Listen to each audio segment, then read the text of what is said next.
Hey guys, welcome back to my channel.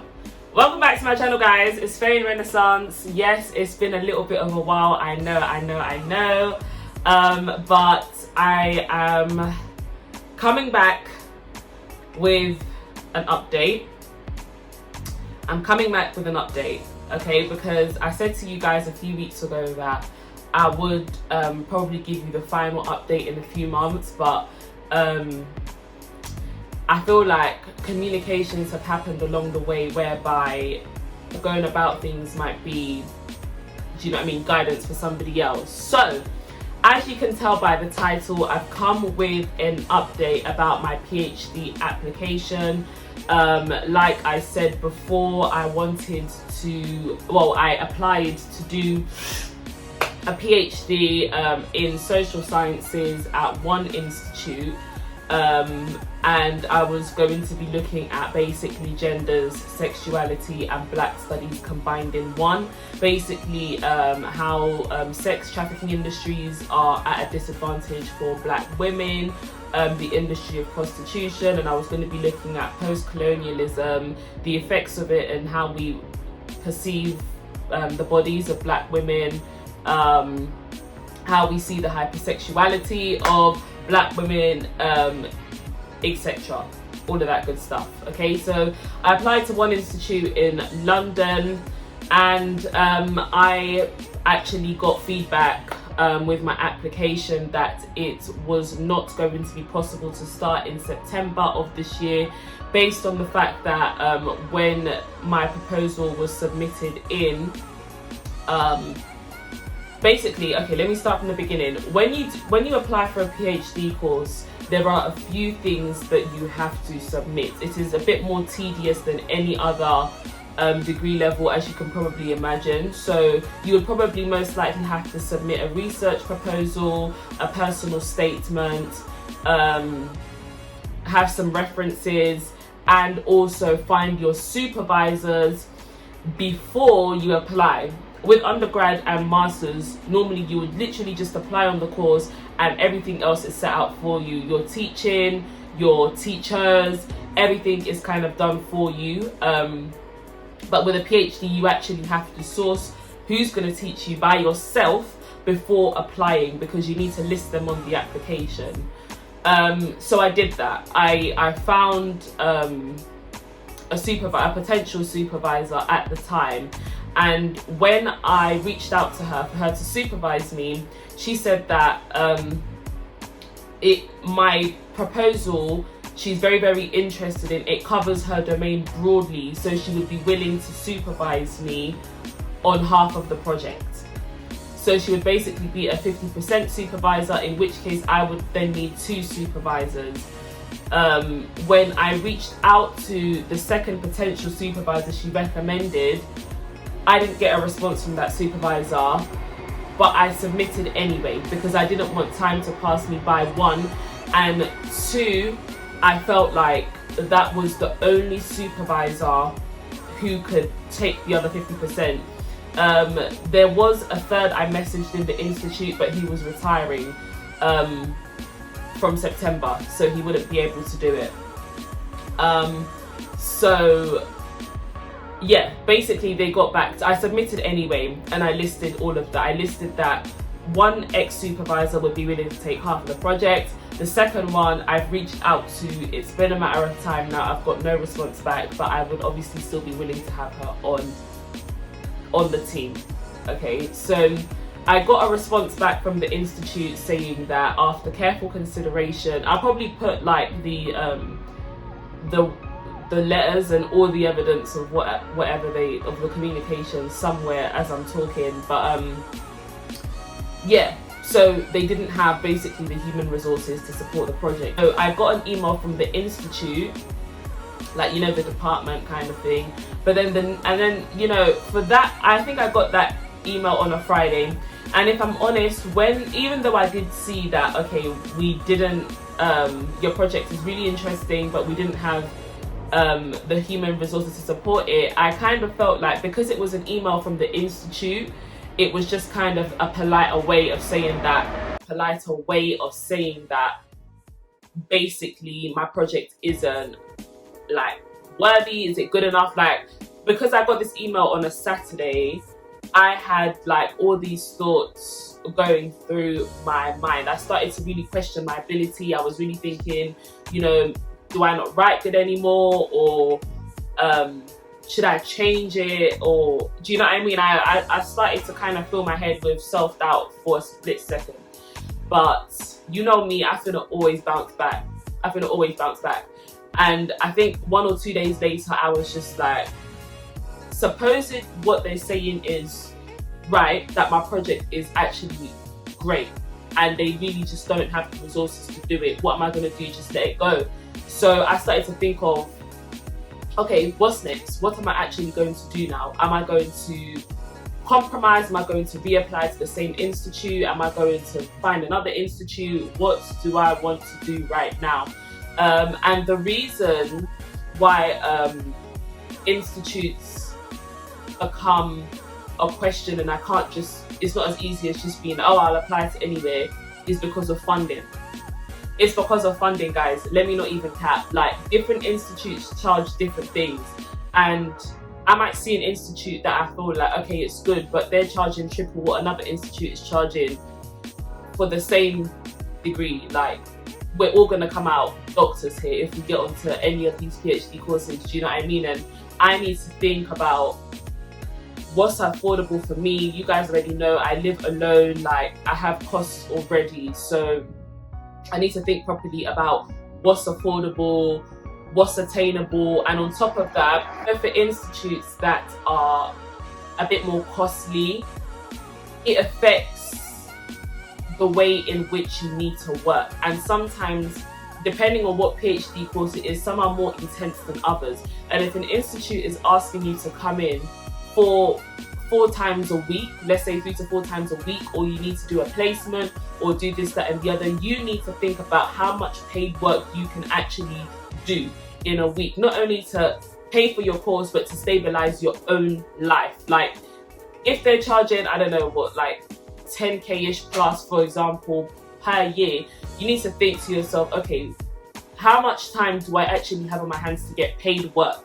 Because if I've got to do a placement 2 days a week, and I've got to come into like meet with my supervisor X times a week or X times a month, at what distance do I have? You need to think about everything, guys. So that's why it's not as easy for me to just think, unlike when I was in undergrad, oh yeah, if one doesn't work, I'll just apply to another. Like, there's several things I need to consider. So yeah, bit of tangent, but I thought I would vocalize that before I forget. So where was I? Yeah, so I thought for like a split second, like, is my project worthy enough, and this and the other. But then as those thoughts of the devil were coming in, I received an email on Monday morning from the supervisor personally, who was supposed to be taking half of the project. And she wrote to me personally, and I'll put the email somewhere. She was just like, your project is very, very, very interesting, but as a newer member of staff, I cannot take it on without a specialist from another area, because obviously her speciality was Black studies, but I needed a specialist in gender studies and sexualities to cover the rest of what to complete the full project. So when she sent me that email, it did kind of warm my heart, because she didn't have to do that, and it really did reassure me that, like, I'm smart enough, like, I'm good enough, like, what I was trying to research made sense. Like, you know, she's smart herself, so I took it obviously as a massive honour.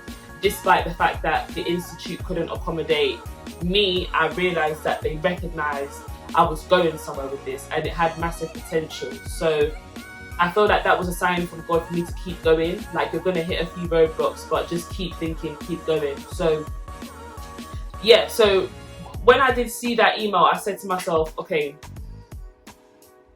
you know, as well as for applying for other institutes, maybe you should put an offer of compromise, just to eliminate the fact that that institute may not be for you, kind of thing. So when I responded to her obviously with appreciation that she reached out to me personally. She didn't have to do that, but I asked her, I said, what projects can you single-handedly supervise by yourself?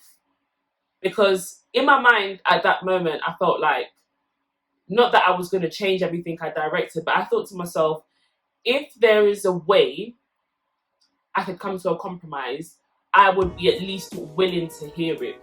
Because you see, the thing is with research is that even when you write your proposals for your PhD and stuff like that, even masters, even undergrad, things can change. Things can change. You might actually start off proposing this, but then as you uncover your research, you realize actually this is not feasible, or I want to go in this direction or that direction. So sometimes it's about getting your foot in the door. Sometimes you can come to a compromise. Do you know what I mean? Like, you're researching human beings, you're not researching robots, so things can actually change. And if there was something she was willing to supervise that I could kind of start off with, but then revert back to where I came from, that was an option for me. So I emailed her this, and she got back to me. And she said to me, I will probably put the email somewhere here, but she basically was saying that, please do not change your research. I wrote out to you personally because I wanted to encourage you to find another home for this research, because I feel like it's worth doing. And that to me was everything. That was everything that I really needed to know. For me to actually come back and be like, I'm willing to compromise, and she's telling me, no, stick to your guns, stick to what you did in the first place, because it's very, very good, had me assured that this is what I'm meant to do. I'm just gonna have to stumble a little bit, I think. So what I've done now is I've looked at other institutes, and I've actually seen that, there is one other institute that I didn't come across at first. Like, for some reason, I just didn't see it, if I'm honest. I didn't see it up until now, but the supervisors that they have on there are equally, if not more, way befitting to what I was going for in the first place. It's a tad more expensive per year, but it's still affordable for me. It's still okay for me to, you know, like, work with them type of thing. And when I looked at their program of teaching, it's not as intense, so it's going to give me a lot of time to work, to keep up with my jobs, or get some money in to fund the course or fund some of the needs of the course, and just live my life as well as study. So I am looking into this institute. I have reached out, I've done what I need to do. I've basically duplicated the process that I started with. So I'm basically looking to hear feedback. So guys, not all hope is lost, but I really did want to kind of come in with this update instead of come at the end and be like, no, it's definitely not, or it definitely is this. It's a process, and even though I'm looking into these institutes, they with PhD applications, some institutes take applications all year round. So even though I'm coming in now with this potential application, I could still start in September or October of this year, if not January. So when they accept you, you can actually pick and choose when you start. So you can start not just any time, but like maybe one place might be in April, one might be in January, one might be in October, and you can pick from when they accept you. So say if they accept me now, I can pick when to choose either October, January or April. So yes, depending on when that acceptance comes in, I obviously will update you guys. If it really, really does not work out for me, yes, of course I will update you guys, because I want people to come on my journey with me. And I'm sorry that I've kind of been away from YouTube for a while, but I've just really, really had a lot to do, and the things I've had to do are under a lot of time constraints. So I thought I would come back and feedback to you. Like I said, somewhere in this video I will put evidence of communications that will be had, so people can see how things are communicated when applying for stuff like this. Like I said before, if you're looking to embark on a PhD, please, please, please, please, please start looking for your supervisors early. Start reaching out to them. reach out to people who have done it, know what your speciality will be. Again, know, like, financially forecast your life over a year or even 3 years to kind of see how much money you should be making in comparison to your responsibilities. Then that will tell you what institutes you can or cannot afford. Of course, there are scholarships. You can apply for scholarships first, but obviously always have a plan A, B, C, D, all the way to Z.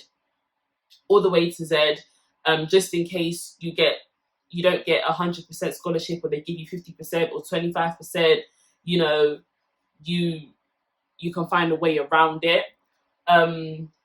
If you know you want to do a PhD from very, very, very, very early on, my advice as well is to think about the institute that you do your master's in, or maybe your undergrad in, because I know that if you keep studying with certain institutes, you get discounts. So maybe you might get 25% of your tuition fee if you're an alumni of a certain university, and so forth and so forth and so forth. So if funding is, you know, something you need to think about, then also take these things into consideration. Maybe if you live in London, try and do your master's somewhere in London so that you can do your PhD in maybe the same institute and get some money off that.